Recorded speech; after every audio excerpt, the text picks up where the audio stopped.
Hi and good morning again. Okay, so we're going to talk about MMO cash out and in particular the payment plan for just one aspect of it. Now, I'll go through the basis of it, but you need to understand that this is just a small part of it and there are larger bits and pieces that will be bolted onto MMO cash out. And this will enable you to earn, I say largely anything that you want to earn. If you want to earn just enough to buy your next game or your next Xbox or whatever, then you can do that. If you want something that's going to give you enough money to perhaps give up your full-time job and do even more gaming, then perhaps this will be a result for you as well. And then perhaps there's those of you who just want to do lots and lots of different things, and it has the potential to give you an awful lot of money to be able to do lots and lots of things and build that, I don't know, that dream gaming room or that man's cave or whatever you want to call it. And this is an opportunity for you to actually do it and also continue playing games and interacting with your friends, your clan, whatever you want to call them, in the same process. So it's really straightforward. But I'm going to do, I do apologise in advance, I'm going to do some drawings and my drawings are rubbish. So I'll need to explain what they are as I draw them. So initially, what we're going to talk about is when you come into MMO cash out, you can come in at 3 levels, and those levels are as a peasant, as a squire, or as a royal. And depending on which level you're on, obviously it depends on how much you're going to potentially earn through MMO cash out. And essentially, when you come in, you're going to be buying or have a village. And then when you have a village, if you introduce other people, and I know that that you guys are really good at, if you like something, you share it really freely, whether it be through a blog, through YouTube, through a headset, through a game, even on the in the street or out and about, you share things with people. So if you were to share this with a few people, then the potential for you to earn even more and more and more just gets, well, ridiculous. But rather than me prattle on, what I'll do is I'll start drawing and I'll explain the process as we go through. So you start off initially, as I said, no matter whether you're coming in as a peasant, a royal or a squire, you're going to come in and you are going to have a village. So this is you in your village. Now your village enables you to tax a certain area. Now at the moment, because it's just you, there is nobody that you are able to tax. And when I talk about taxing, that is the point that you actually start making some money. So you refer it to, you talk to, you speak to 2 people, and they say, yeah, I like the sound of this, and they get involved with MMO cash out.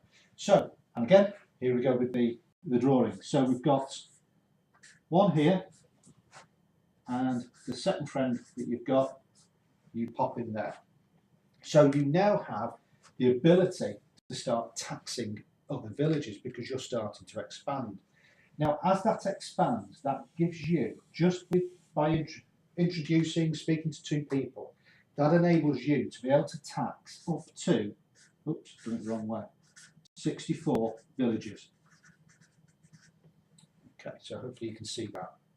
So just by bringing in 2 people, introducing them to MMO cash out, that allows you to tax 64 villages. Well, what happens if you bring in a 3rd person into the village fold? Well, your guild now starts to grow, and as your guild grows, because you've now got 3 personal referred villages in your guild, you're now able to tax 1,024 villages. Now, just imagine that you're on a game at the moment. Now, it might be, I don't know, World of Warcraft, something like that. And you've got various, you might have 10 friends on there, you might have 100, you might have 300, you might have 1,000. I don't know. Well, perhaps 2 or 3 of those want to do something this and they want to actually make some money whilst also gaming. Well, they're going to really enjoy this. They're going to tell other people. They're going to tell other people. And of course, your villages and your guild just grow and grow and grow.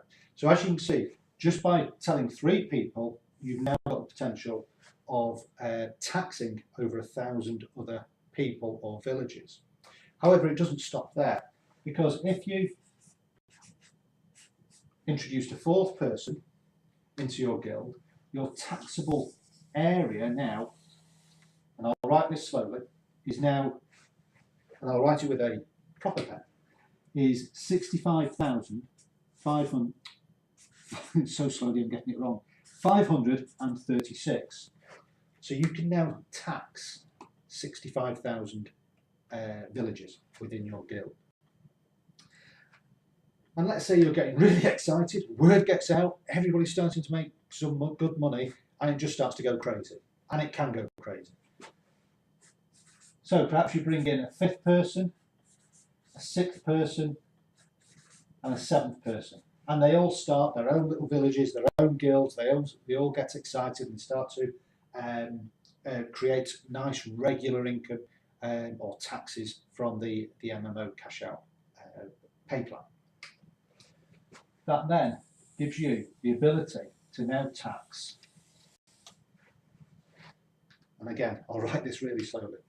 It gives you the ability to now tax 2,097,153 villagers.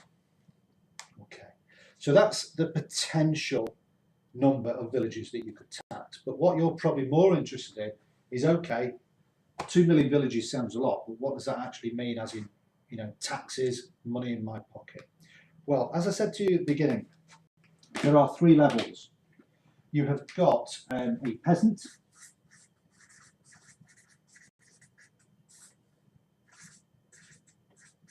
that allows you to tax every single village at a 25 cents each per village. You have then got a squire,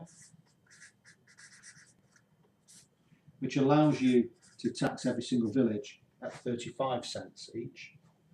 And then you have a royal, which allows you to tax every single village at 40 cents each. Okay.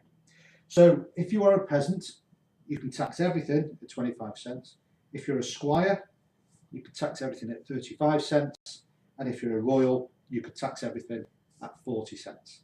So I know you're mad there with calculators trying to work this out. I'll work this all out for you. So here we go.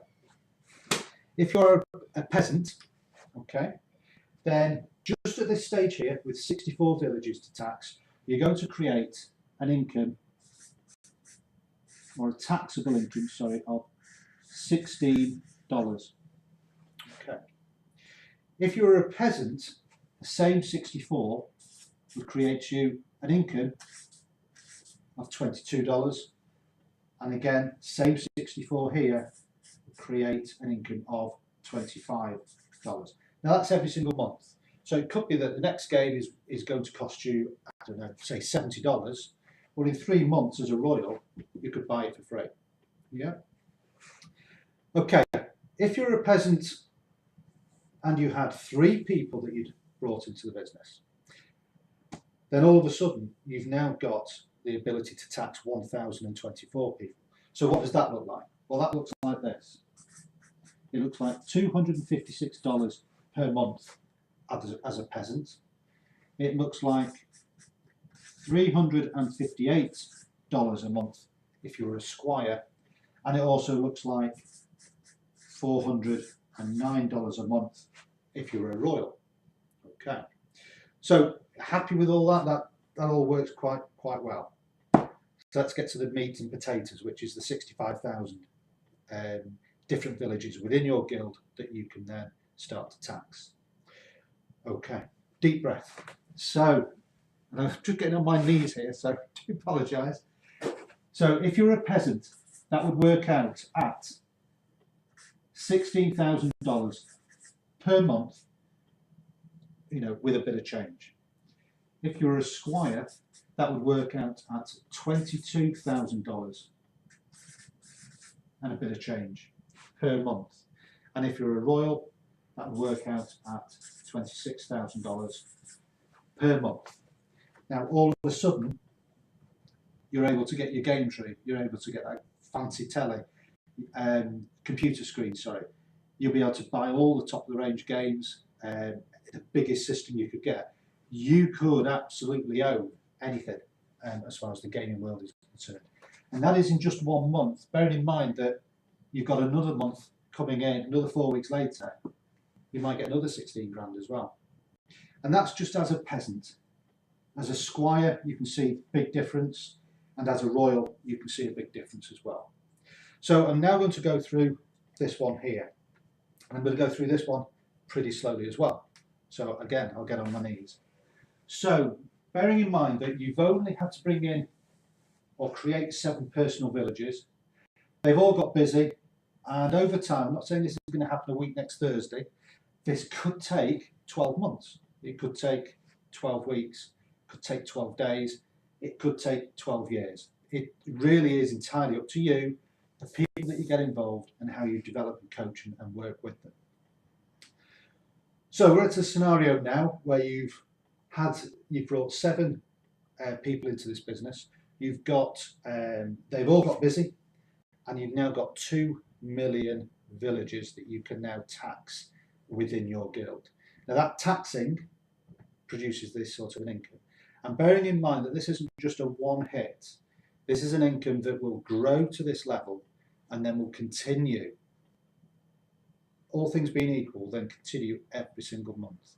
So you're not going to go nothing, then bang. You're going to have these incremental growth rates over the months and over the years, if you like, until you get to this level. And then it will be every single month afterwards. So if you were a peasant and you had 2.1 million people in your guild, your taxable income would be $524,000 every single month. If you were a squire, your taxable income, if you like, would be $734,000 every single month.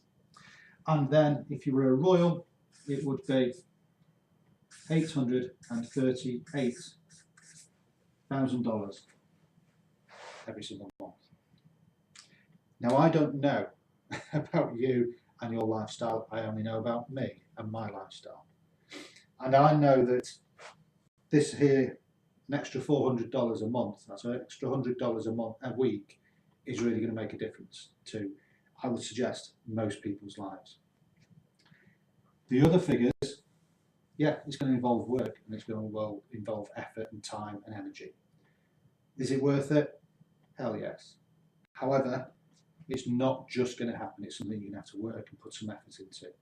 But I know that I'm speaking to guys at the moment who have got, and gals, who have got huge subscriptions to their YouTube channel, to their blogs, to their games. You know, they've got clans of 300-400 people involved in games. They've got clans of thousands of people involved in games. So these figures here are realistic and probably are more attainable in this environment, which is the gaming industry, than probably in any other industry out there at the moment today. So hopefully that has given you a bit of an explanation on how the villages create a guild and how the guild allows you to then create a taxable income, if you like, from those villages and from within your guild. Okay, if you have any more questions, my contact details will be attached to the bottom of this video, or just simply get in touch with the person who directed you to this video, and hopefully then they'll be able to answer any questions that you might have. Take care now, and have a look to see where you want to put your village. Take care. Bye-bye.